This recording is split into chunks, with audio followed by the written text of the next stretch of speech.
Welcome to Bedtime Astronomy. Explore the wonders of the cosmos with our soothing bedtime astronomy podcast. Each episode offers a gentle journey through the stars, planets, and beyond, perfect for unwinding after a long day. Let's travel through the mysteries of the universe as you drift off into a peaceful slumber under the night sky. Imagine stepping outside tonight. You look up past the streetlights, past the clouds, and you see the moon. Yeah. And for your entire life, for all of human history, really, it's just been this silent, distant, untouched silver disk. Exactly. It's always just been there. Right. But right now, as we speak, the timeline for human expansion into the solar system, the timeline for turning that silent disk into like an actively managed, bustling outpost, it just experienced an acceleration that most aerospace engineers would have considered mathematically impossible a few years ago. Oh, absolutely. It's a total paradigm shift. We're witnessing a monumental restructuring of American space exploration, and it's unfolding in real time. Our goal today is to completely unpack the recent ignition event announcements from NASA. Right. It's a complete architectural overhaul of how the United States approaches the cosmos. Yeah. But before we get into the incredibly complex mechanics of this, the nuclear propulsion, the commercial space stations, the new launch cadences, I want to establish the foundation for you, the listener. Definitely important. The massive strategic roadmap we're analyzing today, which stems from those ignition announcements, is driven entirely by the directives of President Donald J. Trump's national space policy. Right. And our role in this conversation is strictly analytical. We are neutrally examining the logistical, scientific, and structural mechanics of these agency-wide initiatives. Just the facts. Exactly. We are not here to endorse, critique, or debate any political viewpoint. Instead, we're going to objectively unpack what this highly aggressive national policy means for the actual physics, the engineering supply chains, and, well, the reality of space travel over the coming decade. That is the perfect lens for this. We're looking at the blueprints, the metallurgy, the orbital mechanics, and just the staggering science. Yeah, the literal nuts and bolts. Okay, let's unpack this. Because the sheer scale of the announcements from the ignition event requires us to totally rethink our basic assumptions about government timelines. Oh, without a doubt. We are looking at building a permanent, internationally integrated moon base, deploying nuclear-powered spacecraft to Mars and Saturn, completely commercializing low Earth orbit. It's massive. And fundamentally restructuring the workforce of the world's premier space agency. But what strikes me the absolute most is the cultural shift. Right. Administrator Jared Isaacman and Associate Administrator Amit Kshatriya are demanding complete alignment across the entire agency on what they are explicitly calling a national imperative. Yes. The mandate is to return to the moon before the end of the president's term and secure American leadership in space amidst a great power competition. Yeah. And Administrator Isaacman laid out a philosophy that changes everything, really. Success or failure is now being measured in months, not years. And that's huge. Yeah. The shift from measuring progress in decades to measuring it in months, it requires dismantling the traditional aerospace development cycle. For half a century, NASA has operated on this methodical, highly risk-averse planning cycle. When you're launching fragile optics or human beings into the vacuum of space, your instinct is to, engineer out every conceivable variable. Right. You want zero defect perfection. Exactly. You have preliminary design reviews, critical design reviews, safety boards, and a tolerance for multi-year delays because of that goal of perfection. Isaacman and Kshatriya are actively dismantling that framework. Wow. What's fascinating here is that by demanding the agency clear away needless obstacles, they are transitioning from a culture of perpetual bespoke development to a culture of rapid industrialized deployment. Yep. It's forcing a level of operational agility, a willingness to test, fail, iterate, and fly again that has historically been the exclusive domain of the most aggressive private sector tech companies. I keep picturing a tech startup taking over a legacy manufacturing plant. That's a great way to put it. It feels like we are watching NASA pivot from being an artisanal workshop that builds beautiful, one-off, multi-billion-dollar masterpieces, like, say, the James Webb Space Telescope, which took 20 years, to an absolute industrial production line. Right. Totally different mindset. In an artisanal workshop, if it takes an extra 3 years to perfect a titanium valve, you take the 3 years. On a production line, you have a deadline dictated by orbital launch windows, and the machine has to keep moving. Exactly. But I have to wonder about the realities on the factory floor. I mean, what does this compressed timeline actually mean for the structural engineers? It's a completely different environment for them. How do you maintain the necessary engineering tolerances and manage the massive supply chain logistics required to build a super heavy lift rocket when you are told to measure your schedule in weeks and months? Well, the mechanical reality of that compression means changing how you accept and mitigate risk. Yeah. You can no longer rely entirely on sequential testing where component A must be perfected before component B is designed. So they have to overlap. Right. In this new ignition paradigm, engineers are moving toward concurrent engineering and digital twin modeling. Instead of waiting for a physical valve to be machined and tested over 6 months, you simulate its fluid dynamics in a supercomputer. Oh, wow. Yeah. You accept a slightly higher margin of error and build the surrounding plumbing simultaneously. Furthermore, the supply chain itself becomes the most critical engineering challenge. Because you can't be waiting around for parts. Exactly. You cannot have a lunar lander sitting in a clean room waiting 90 days for a specialized radiation-hardened microchip.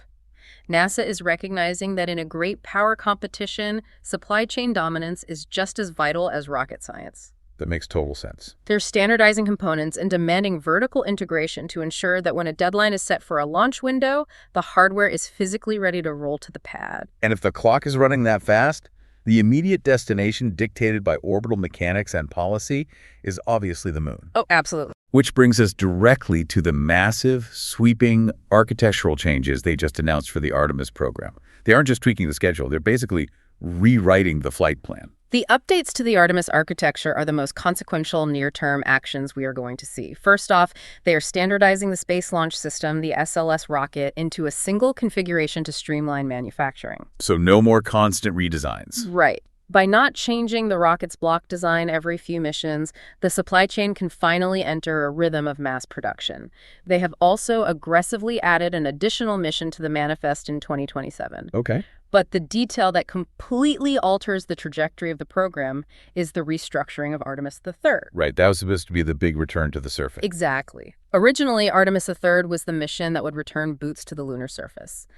Under this new directive, Artemis III, scheduled for 2027, will focus entirely on testing integrated systems and operational capabilities in Earth orbit. Wait, I'm trying to understand the risk calculus there. They are taking the mission that was supposed to be the grand lunar return and keeping it in low Earth orbit. I assume this is about validating the hardware closer to home before committing to a deep space descent. Yeah, the physics and the rescue logistics absolutely dictate that decision. Translunar injection, the burn that sends a spacecraft 240,000 miles to the moon, is a point of no return. Right. Once you commit to that trajectory, if a primary life support system fails or a docking mechanism jams, a rescue or a quick return is physically impossible. You are days away from Earth. That is terrifying. Right. By restructuring Artemis III as an Earth orbit test, they're creating a high-fidelity dress rehearsal in a safe harbor. They will test the complex docking maneuvers between the Orion capsule and the human landing systems, validate the avionics under heavy loads. All while being close to home. Exactly. They stress test the environmental controls while they are only a few hours away from an emergency re-entry to Earth. Once that hardware is proven in the vacuum of space, Artemis IV becomes the mission that descends to the lunar surface.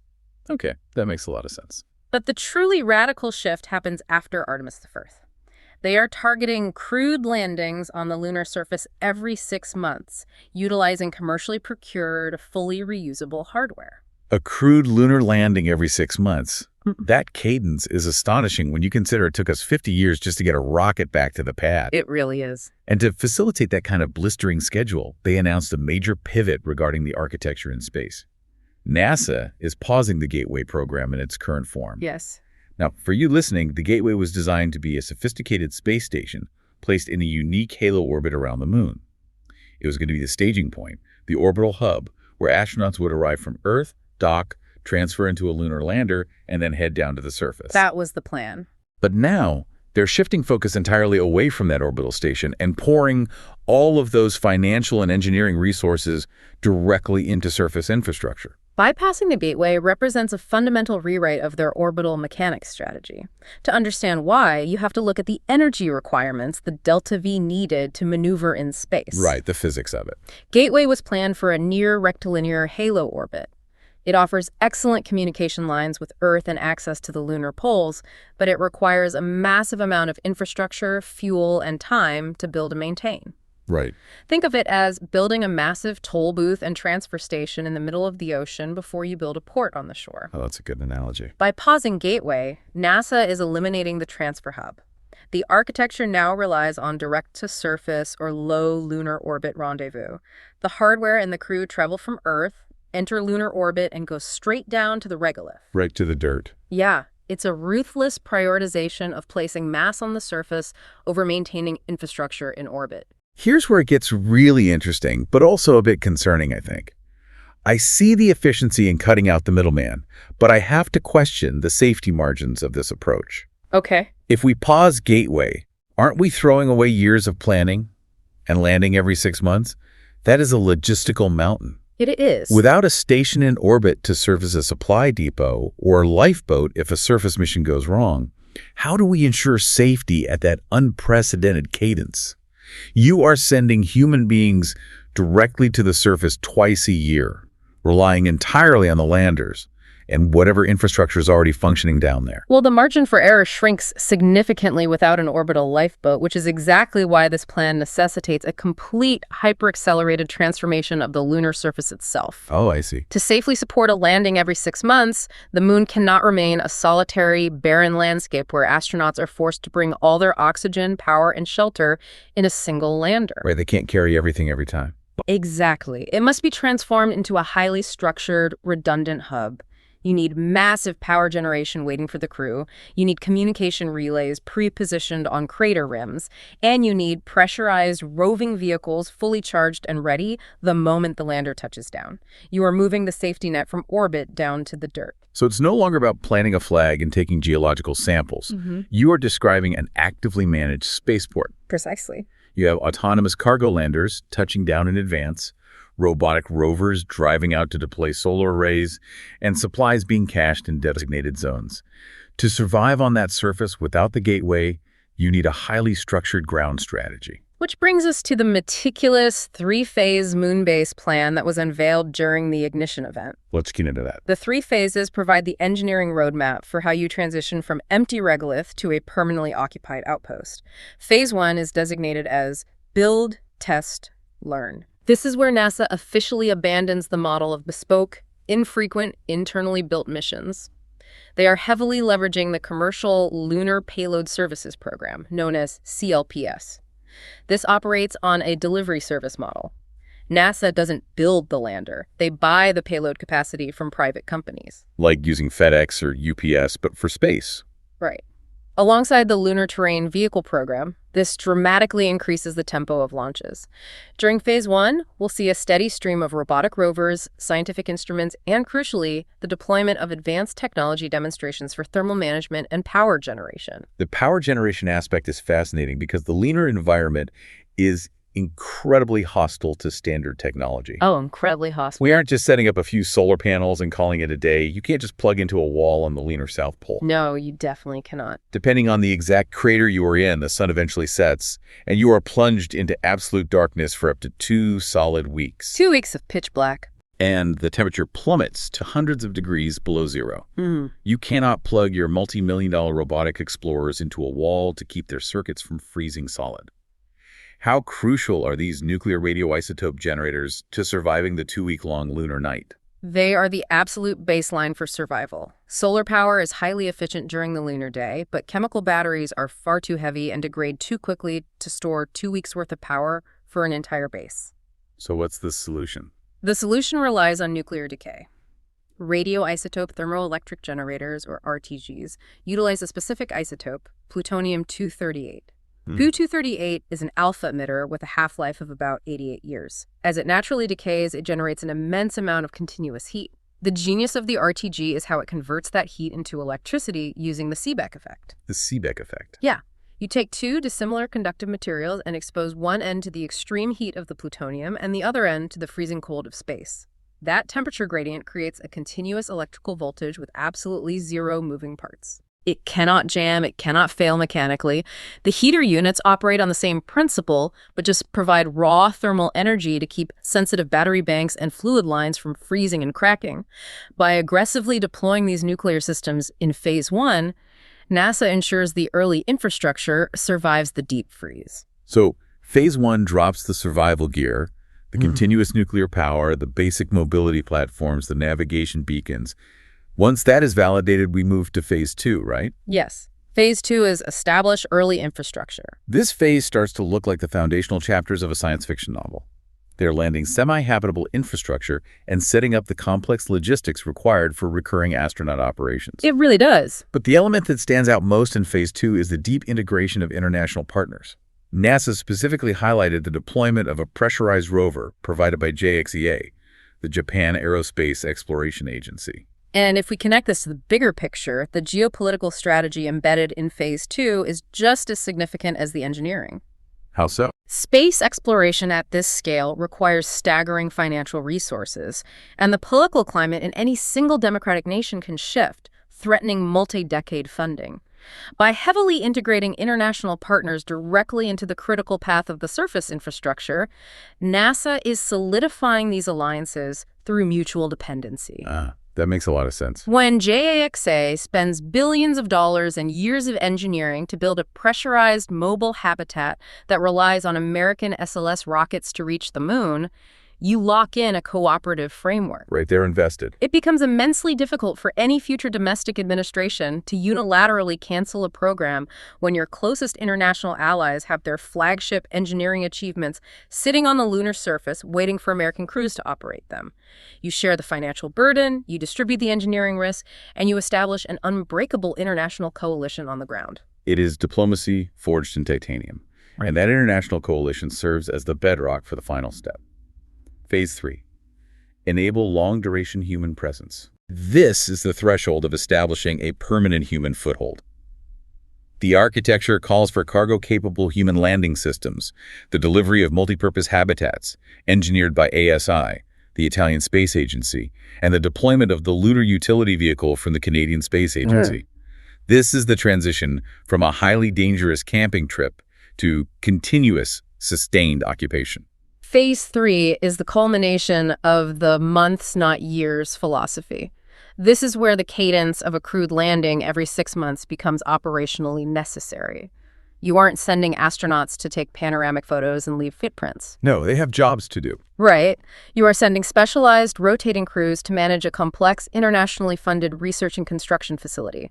It mirrors the operational model of the McMurdo Station in Antarctica. Wow, just like Antarctica. You have technicians maintaining the power grids, geologists operating the drilling rigs, and commanders overseeing the logistics of incoming cargo flights. However, building and maintaining an infrastructure of this magnitude on the moon demands an unprecedented percentage of NASA's budget. Which brings up a big issue. Yes, and this creates a severe fiscal pressure point. Because there is an incredibly expensive, aging elephant in the room floating just 250 miles above our heads that is consuming a massive portion of those funds. We have to look at the International Space Station, because the stark physical realities of this incredible machine are finally catching up to us. It's true. The ISS is arguably the most complex engineering achievement in human history. It cost over $100 billion to design and assemble. It required 37 space shuttle flights and 160 incredibly dangerous spacewalks just to bolt it together in the vacuum of space. The effort was monumental. For over 2 decades, it has hosted more than 4,000 research investigations and protected visitors from 26 different countries. But, as NASA bluntly outlined during the ignition event, the laws of physics dictate that it cannot operate indefinitely. It faces very real material realities. So they laid out a comprehensive, highly sensitive plan for the fate of low Earth orbit and the handoff to commercial space stations. The retirement of the ISS is not just a matter of turning off the lights. It's a profound structural challenge. The station undergoes thermal cycling 16 times a day as it passes from the intense heat of unfiltered sunlight into the freezing shadow of the Earth. 16 times a day for over 20 years. Exactly. That equates to well over 140,000 thermal cycles. The aluminum structure experiences microfractures, the seals age, and the solar arrays degrade.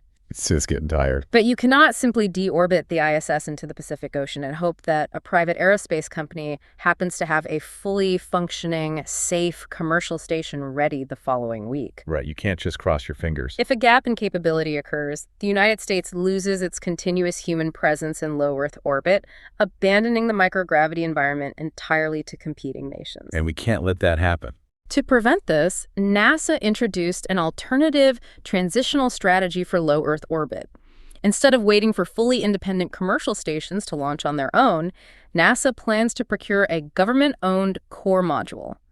They will launch this module and attach it directly to the existing ISS framework. Wait, I want to make sure I'm visualizing this correctly. They are taking a brand new, modern government hub and physically plugging it into the aging architecture of the current space station. Precisely. They are leveraging the existing power and life support infrastructure of the ISS to create an orbital incubator. Oh, an incubator. Once that core module is securely attached and integrated, private aerospace companies can launch their own proprietary commercial modules and dock them directly to this new government hub. So what does this all mean? It's basically training wheels for commercial space stations. That's a great way to think about it. If you are a private enterprise planning to build an orbital hotel or a zero-gravity manufacturing laboratory, the traditional risk is astronomical. You would have to launch an entire independent station, fire up your unproven life support systems, and pray everything works perfectly in the vacuum of space. Which is terrifying for investors. Under this incubator model, you launch just your specific module. You attach it to the ISS via the new core module. You can rigorously test your environmental seals, validate your proprietary oxygen scrubbers, and make sure your life support actually works using NASA's safety net. Exactly. You monitor your thermal dynamics, all while relying on the historically proven backup systems of the ISS. It fundamentally de-risks the commercialization of space. Wow. It allows private industry to validate their hardware without absorbing catastrophic company-ending risk if a valve fails on day one. The astronauts can simply retreat to the main body of the ISS. Then the process reaches its logical conclusion. And once you're good, you detach and float away as an independent business. Exactly. Once a commercial module has been thoroughly proven, they can detach from the core module. They back away from the ISS and enter free flight as a fully independent, sovereign commercial space station. That is incredible. In doing so, NASA successfully transitions from being the sole owner-operator of a monopoly station to being just one of many potential customers purchasing laboratory time from a competitive commercial ecosystem. It is a brilliant mechanism for seeding an orbital economy. But they also emphasize that economic stimulation has to occur during this transition phase before the ISS is retired. Yes, that's critical. They discussed expanding industry opportunities through private astronaut missions, commander seat sales, and prize-based awards. Let's look at what a robust commercial ecosystem in a low Earth orbit actually looks like for the average person. When we talk about commander seat sales, it feels like a definitive shift from the era of highly trained government test pilots to a new paradigm of orbital capitalism. Orbital capitalism is the explicit goal here. A robust commercial ecosystem means that low Earth orbit transitions from a purely scientific frontier into a functional industrial park. An industrial park in space. Right. The microgravity environment offers unique manufacturing capabilities that are impossible on Earth. For example, pharmaceutical companies are already looking to rent lab space to print perfect protein crystals, which grow flawlessly without the distortion of gravity, leading to highly advanced therapeutics. Oh, wow. That could change medicine entirely. Advanced materials companies want to manufacture Z-band fiber optics. When produced in microgravity, these cables are theoretically exponentially more efficient at transmitting data than the silica-based fibers we use on Earth. Unbelievable. And the human element, the tourism and private research is key. The sale of a commander seat means a commercial entity manages the flight logistics, and a university researcher, a corporate engineer, or a wealthy private citizen can purchase a ticket to orbit without dedicating their entire career to the civil service astronaut corps. So it's opening up space to completely new industries. By facilitating this transition smoothly, NASA secures American economic dominance in Earth's backyard, which frees up their immense institutional resources to focus on deeper waters. And having secured the Earth's backyard and having accelerated the timeline for the moon base, you might assume NASA's engineering bandwidth is entirely consumed. You would think so. But the ignition event revealed that their scientific ambitions are stretching incredibly far into the deep solar system. They are actively pushing us into what they are calling a golden age of science. The scientific portfolio they outlined is expansive, and it demonstrates a deliberate balancing act between delivering immediate terrestrial benefits to the taxpayer and answering the most profound cosmic questions. Right. They grounded the announcement by highlighting recent historic triumphs. The James Webb Space Telescope continually rewriting our understanding of early galactic formation. The Parker Solar Probe physically flying through the sun's superheated corona. Incredible stuff. The Hubble Telescope providing a 25-year time-lapse of the Crab Nebula's expansion. And the DART mission, which literally proved humanity has the kinetic capability to deflect an incoming asteroid. But the focus quickly shifted to aggressive, forward-looking platforms. What caught my attention was how heavily they emphasized looking right back down at our own planet. Oh, the Earth science missions. Yeah. They detailed a new Earth science mission launching next year designed to measure the internal dynamics of convective storms. They are aiming to predict extreme weather events, like devastating tornadoes or flash floods, up to 6 hours before the storm even physically forms. It's revolutionary. I'm trying to understand the sensor technology there. How do you predict a storm 6 hours before it exists? It requires a massive leap in atmospheric sounding and radar technology from orbit. Currently, our weather satellites track cloud formations and measure top-level atmospheric temperatures. The new mission utilizes advanced microwave radiometers and Doppler radar capabilities from space to peer inside the weather systems. So they're looking inside the clouds. They measure the internal vertical updraft velocities and the specific moisture profiles at different altitudes within the atmosphere. By capturing the real-time thermodynamic instability of an air mass before the moisture condenses into a visible storm cloud, massive supercomputers can run predictive models with unprecedented accuracy. Wow. Predicting a catastrophic weather event 6 hours early instead of 20 minutes early completely changes the paradigm for disaster management, agricultural protection, and emergency evacuations. It provides an immediate, highly visible return on investment for the general public. That directly justifies space budgets to the taxpayer, for sure. But while they are securing the home front, they are simultaneously launching missions that challenge the limits of aerospace engineering. They highlighted the upcoming launch of the Nancy Grace Roman Space Telescope to investigate dark energy. And in 2028, NASA will be delivering the European Space Agency's Rosalind Franklin rover to the surface of Mars. Equipped with an instrument called MoMA. MoMA stands for the Mars Organic Molecule Analyzer. And the capabilities of this instrument are staggering. It is designed to provide the most advanced detection of organic matter ever conducted on another planet. The scientific premise behind MoMA is to search for the complex carbon-based molecules that serve as the building blocks for life. It operates essentially as a miniaturized biochemistry lab. On Mars. Right on Mars. The rover drills deep into the Martian subsurface to extract soil samples that have been protected from the harsh surface radiation. MoMA then uses gas chromatography mass spectrometry. It heats the soil samples to vaporize them, separates the molecules based on their chemical properties, and bombards them with electrons to measure their mass-to-charge ratio. That is incredibly complex. This allows scientists on Earth to identify the exact molecular structure of any organics present, determining if they were formed by simple geological processes or if they carry the complex signatures of past biological activity. Finding the definitive building blocks of life on Mars would fundamentally alter human philosophy. It would change everything. But then we arrive at the mission that stretches the imagination to its breaking point. Dragonfly, launching in 2028 with an arrival date in 2034. Dragonfly is a nuclear-powered octocopter designed to fly through the alien skies of Saturn's largest moon, Titan. Yes. I just want to pause and visualize the engineering reality of this. We are talking about a drone, roughly the size of a small car, powered by a nuclear generator, autonomously flying through the thick, orange, methane-rich haze of a moon that is over 1 billion miles away from Earth. Titan presents one of the most unique and challenging aerodynamic environments in the solar system. Its atmosphere is incredibly dense, about 50% thicker than Earth's at the surface, and its gravity is roughly 1/7 of Earth's. So it's easy to fly. From an aerodynamic perspective, it is an absolute paradise for rotorcraft flight. A heavy vehicle requires very little energy to generate lift. However, the environmental conditions are brutal. Because it is so far from the sun and beneath a thick hydrocarbon haze, the surface illumination is roughly equivalent to a deep twilight on Earth, rendering solar panels completely useless. Furthermore, the surface temperature sits at around minus 290 degrees Fahrenheit. Oh my goodness. This is why Dragonfly must rely on a multi-mission radioisotope thermoelectric generator for both electrical power for its rotors and vital thermal energy to keep its internal computers from freezing solid.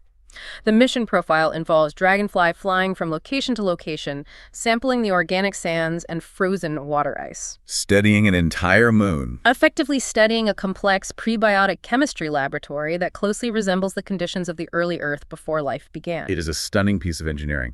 And alongside these deep space flagship missions, they are deeply integrating heavy science into the accelerated lunar architecture. They mentioned the 30 CLPS robotic landing scheduled to start in 2027. Yes, starting very soon. These commercial landers are carrying critical instruments like the Viper rover, which is equipped with a 1-meter drill to hunt for water ice in the permanently shadowed craters. They also highlighted the Lucy Night mission, which will deploy a radio telescope on the far side of the moon. That one is really clever. Because the moon physically blocks all the radio interference generated by Earth, Lucy Night will be able to listen to the faint, ancient radio frequencies from the universe's dark ages, the era before the first stars even ignited. It's an overwhelming amount of simultaneous scientific endeavor. It is. And looking at this massive portfolio, I have to ask, we're accelerating the moon, commercializing LO, and sending octocopters to Saturn's moons. Are we at risk of stretching our focus and our budget too thin across the solar system? That is a very valid concern. Can a single organization effectively manage the transition from bespoke scientific missions to industrialized output across so many hostile environments at the same time? The risk of overextension is the central vulnerability of this entire strategic roadmap. If you attempt to maintain total control over every aspect of operations across the entire solar system simultaneously, you dilute your engineering talent and exhaust your budget, ultimately achieving none of your major goals. Right. NASA leadership recognizes this, which is precisely why they are aggressively restructuring their operational model. They are purposely offloading the routine operations of low Earth orbit entirely to the commercial sector, and they are heavily distributing the financial and engineering burdens of the lunar base to international partners like JAGX and the ESA. Spreading the load. Exactly. The strategic goal is to divest from mature, repetitive operations so that NASA can concentrate its unique institutional expertise and capital strictly on the bleeding-edge, transformational missions that only a massive government entity has the resources to lead. That makes a lot of sense. And to successfully execute those flagship missions, particularly the logistics of moving heavy cargo to Mars and the outer planets, they require a fundamental physics-altering leap in technology. You cannot realistically establish a permanent heavy lift presence on Mars or power massive fleets of vehicles on distant moons relying on the chemical propulsion systems we use today. The physics simply don't allow it. No, they don't. If you try to power a nuclear octocopter on Titan, or if you want to realistically transport the immense tonnage of steel, water, and shielding required for a human mission to Mars, chemical rockets are mathematically obsolete.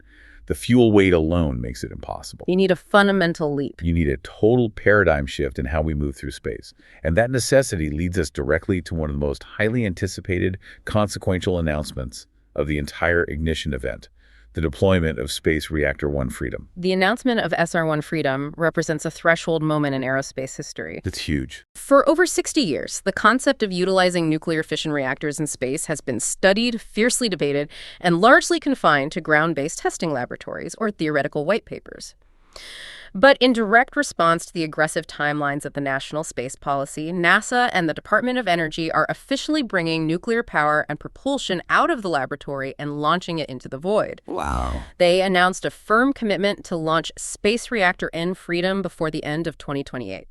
It will serve as the first fully operational nuclear-powered interplanetary spacecraft designed specifically to demonstrate advanced nuclear electric propulsion in deep space.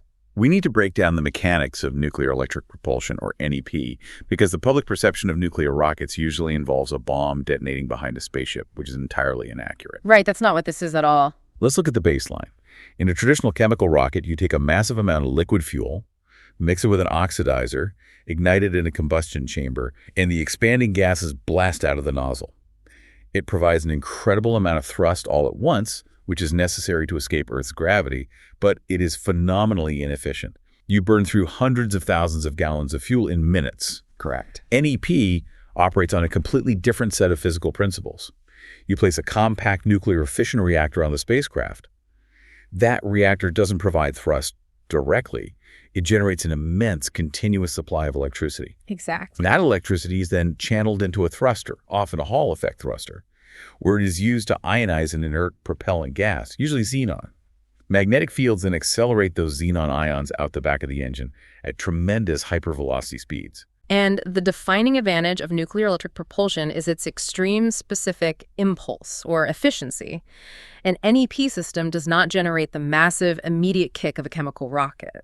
If you turned it on while sitting on the launch pad on Earth, it wouldn't even have the power to lift its own weight off the ground. Right, it's not for launching. But in the frictionless vacuum of space, that is irrelevant. The ionized xenon provides a gentle, continuous push. While a chemical rocket fires for 5 minutes and then coasts for 7 months to reach Mars, an NEP engine can fire continuously, day after day, month after month. Just constantly accelerating. It gradually builds up to immense velocities that chemical rockets simply cannot match. More importantly, because it requires a tiny fraction of the propellant mass compared to a chemical system, the spacecraft can dedicate that saved weight to cargo. Which is exactly what we need for Mars. If you are going to send heavy, shielded habitats, drilling equipment, and life support systems to Mars, NEP is the only mathematically viable way to transport that much mass efficiently. Furthermore, returning to our discussion of Titan, once a spacecraft travels beyond the orbit of Jupiter, the inverse square law dictates that sunlight becomes incredibly faint. Solar arrays become entirely useless for high-power applications. A nuclear reactor provides continuous, reliable megawatts of power regardless of its distance from the sun. We are finally moving out of the era of sailing ships in space. Yes, perfect analogy. For all of our incredible achievements over the last 60 years, our reliance on chemical rockets and solar sails essentially makes us the equivalent of wind-powered galleons from the 17th century. Constrained by the wind. Exactly. We are entirely dependent on the immediate environment, constrained by launch windows, and limited by how many supplies we can carry before the ship becomes too heavy to move. SR-1 Freedom is our first steamship. Our first steamship. It carries its own massive independent power plant. It generates its own energy, regardless of the weather or the sunlight. It is a total paradigm shift in how we traverse the cosmic ocean. And NASA is making sure that SR-1 Freedom is not just an empty theoretical testbed circling the sun. When it reaches Mars, it has a highly specific, operationally vital mission. The spacecraft is going to deploy the Skyfall payload. Wait, a payload on the first run? Yes. The Skyfall payload consists of an entire fleet of Ingenuity-class helicopters down into the Martian atmosphere. A fleet of helicopters on Mars. The engineering leaps here are just staggering. They really are. The original Ingenuity helicopter, which flew a few years ago, was just a technology demonstrator. It was a tiny, fragile little machine designed to answer a basic question. Can we achieve aerodynamic flight in an atmosphere that is only 1% as thick as Earth's? Just proving it was possible. Right. The air on Mars is so thin, it is roughly equivalent to the air pressure at 100,000 feet above Earth. The rotors had to spin at incredibly high speeds, near the Martian speed of sound, just to generate lift. It was a massive historic success. And now, relying on the high-mass transport capability of the nuclear reactor, they are setting an entire fleet of advanced versions. It's going to map the surface in 3D. I am picturing these helicopters flying miles ahead of the slow-moving rovers, scouting treacherous, rock-strewn terrain, mapping the surface in high definition, and accessing steep crater walls or ancient river deltas that a wheeled vehicle could never safely reach. The scientific data returned from the Skyfall payload will be immense, providing a volumetric understanding of the Martian surface. But this raises an important question, particularly regarding the deployment of SR-1 Freedom itself.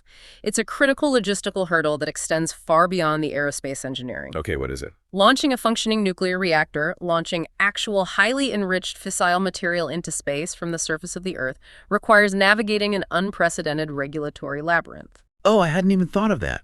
The regulations must be insane. It demands setting entirely new, incredibly stringent launch safety protocols. You have to design containment vessels that can survive a catastrophic rocket explosion on the pad or a high-speed reentry without dispersing radioactive material. The environmental impact reviews, the interagency coordination between NASA, the Department of Energy, and the Department of Defense. It's a bureaucratic mountain. A massive one. By aggressively pushing the SR-1 Freedom launch date to 2028, they are not just proving the thruster hardware, they are forcefully activating the industrial base and demanding the creation of the regulatory framework. They are doing the grueling, bureaucratic heavy lifting right now so that future missions can simply order a standardized fission power system and launch it without starting the regulatory process from scratch. They're essentially paving the highway while driving the steamship. But this brings us to the ultimate reality check of the entire ignition event. You can have the best blueprints for nuclear steamships and moon bases. You can have the international treaties signed for multi-phase operations. You can have the commercial incubator ready on the space station. But absolutely none of it happens without the human beings turning the wrenches and writing the code. The human element is everything. The structural engineers, the software developers, the material scientists. And to meet this accelerated ticking clock mandate of months, not years, NASA announced a radical, highly controversial overhaul of the engine behind the ambition, a total workforce overhaul. The workforce restructuring might be the most complex and culturally difficult aspect of the entire Ignition initiative to execute successfully. NASA leadership announced they're fundamentally rebuilding their core internal competencies. How are they doing that? For decades, there has been a steady institutional trend of relying heavily on external corporate contractors for deep design and engineering work, while NASA managers oversaw the contracts. The agency is actively reversing that trend. They announced the direct conversion of thousands of contractor positions into civil service roles. Wait, really? Thousands of them? Yes. Their stated strategic goal is to restore the internal engineering, technical, and operational strength that the world expects from its premier space organization. They want the vital institutional knowledge, the proprietary engineering insights residing inside the agency's walls, not just within the intellectual property vaults of the companies they hire. And they are taking an incredibly aggressive, hands-on approach to the commercial contractors they do continue to work with. Administrator Kshatriya explicitly stated they are going to embed NASA subject matter experts directly across the entire supply chain. Yes, deep into the vendors. We're talking about placing highly trained NASA engineers physically on the factory floors of every major vendor, every subcontractor, anywhere there is a critical path component being manufactured. They are not going to be sitting in offices reviewing quarterly reports. They're going to be standing next to the assembly lines to challenge engineering assumptions, to solve metallurgical problems in real time, and to forcefully accelerate production schedules. This strategy highlights the intense ongoing friction between traditional government oversight bureaucracy and the agile, rapid iteration nature of the Space 2.0 commercial sector. It's a massive clash of styles. The commercial sector's philosophy is to move fast, break things, learn from the failure, and build it better the next day. NASA, bearing the responsibility of taxpayer funds and human lives, historically demands endless paperwork, redundant quality assurance reviews, and sequential testing. By embedding their senior experts directly on the factory floor, NASA is attempting to merge these two conflicting cultures. That sounds really hard to do. It is. They demand the rigorous oversight, but they want it to happen instantaneously. If a non-destructive evaluation using AI software flags a potential microfracture in a composite fuel tank, the embedded NASA expert can review the data and approve a remediation plan on the spot, rather than halting the assembly line for a month, waiting for a review board in Washington to convene. It's about speed. They want to eliminate the bureaucratic bottlenecks at the source to ensure that the clock-running mandate is actually met. Furthermore, to facilitate this, they are partnering with the U.S. Office of Personnel Management to launch a new, highly flexible initiative called the NASA Force. And NASA Force. Yes. This program allows for term-based appointments, creating a streamlined pathway to aggressively recruit highly experienced, seasoned talent from the private tech sector and the commercial aerospace industry for specific focused stints at NASA. I have to push back on the practical execution of this, though. We know government agencies are traditionally slow. Oh, notoriously slow. Converting thousands of contractors to civil servants sounds like adding bureaucracy, not removing it. How does creating a NASA force actually speed up the assembly of a rocket? It's a fair point. Doesn't just guarantee a massive clash of cultures on the factory floor between the legacy aerospace engineers and the disruptive tech sector arrivals. A clash of cultures is an absolute certainty, and from a strategic management perspective, it is exactly what the leadership is hoping to provoke. They want the clash. Yes. If you bring a private sector supply chain modeler who relies on predictive AI, or a composite materials expert who's used to rapid 3D printing, into a legacy government program that has manufactured parts the same way since the space shuttle era, there will be intense friction. But that friction is often the only mechanism capable of breaking the institutional inertia of how we've always done things. I see. The core philosophy behind the NASA Force is to inject fresh, disruptive perspective and highly specific cutting-edge skills directly into the agency's bloodstream. For example, if you have a bottleneck in automated guidance software, you bring in a machine learning expert from the private autonomous vehicle sector for a 2-year stint. So they're not lifers. Right. They apply their commercial expertise to resolve the bottleneck without being forced to commit to a 30-year civil service career navigating a federal pension system. It makes the entire workforce modular, adaptable, and highly responsive to the immediate engineering crises that arise when you're trying to reach the moon in months rather than years. And for you listening to this right now, whether you are an engineering intern, an early career software professional, or a seasoned supply chain logistics expert in the private sector, this shift opens up incredible, unprecedented pathways to actually join this new era of exploration. It's a massive opportunity. NASA is explicitly expanding opportunities, dropping the traditional bureaucratic barriers, and essentially putting out a massive, flashing, "We are hiring" sign. They realize that the sheer volume of human capital required to achieve these monumental goals on this compressed timeline is staggering. You don't build a nuclear-powered, multiplanetary infrastructure across the solar system with a skeleton crew of legacy managers. You need an industrial army. You need a mobilized, highly specialized industrial army capable of executing a multi-front engineering campaign across the solar system. The sheer scope of the initiatives we have discussed today is almost difficult to fully grasp when you view them in their totality. Let's just try to summarize the staggering scope of the journey we've just been on over the last hour. We are looking at an agency operating under a rapidly ticking clock, driven by a national imperative to move at speeds, and with an operational agility we haven't seen since the height of the Apollo era. They're completely re-architecting the massive Artemis program, pausing billion-dollar orbital stations to focus intensely on building a structured, 3-phase, internationally integrated permanent moon base powered by nuclear generators. Concurrently, they are delicately managing the retirement of the International Space Station, ensuring we don't lose our foothold in orbit by creating a plug-and-play incubator for a new, robust commercial space economy. Yep. They are funding revolutionary deep space science, from utilizing Doppler radar to predict extreme weather on Earth hours in advance, to drilling for the organic building blocks of life on Mars, to flying nuclear-powered rotorcraft through the thick alien atmosphere of Saturn's moons. They are igniting a new era of deep space propulsion by forcing the regulatory framework and launching the first nuclear-electric spacecraft, SR-1 Freedom, to deploy fleets of advanced helicopters on the Martian surface. It's unbelievable. And to ensure this isn't all just theoretical blueprints, they are attempting a radical, deeply challenging overhaul of their entire workforce, fighting bureaucracy to make sure they have the brilliant minds needed to actually build it all. It is a strategic roadmap that fundamentally alters humanity's physical trajectory in the universe. It alters our trajectory, and as we conclude our analysis of these sweeping initiatives, I want to leave you with a profound, lingering thought to explore on your own. Please do. Consider the psychological shift that is about to happen to humanity as a whole.